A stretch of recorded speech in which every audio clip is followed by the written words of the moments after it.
Blueline Tech Studios. Yo, what's up guys, what's going on? Here's Blueline Tech. So in today's video I am going to show you how you can turn off your voiceover sounds in the voiceover settings. So I'm in the sounds, speech off,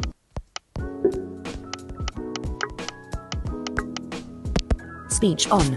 yeah, so I'm going to show you how you can turn that off in the voiceover settings and any other voiceover sounds. So you're going to open the voiceover settings and you're going to do that by tapping 4 times on your screen with 2 fingers. VoiceOver settings, heading. The voiceover settings opens, then you're going to look for sounds. Sounds, switch button, on. Right there.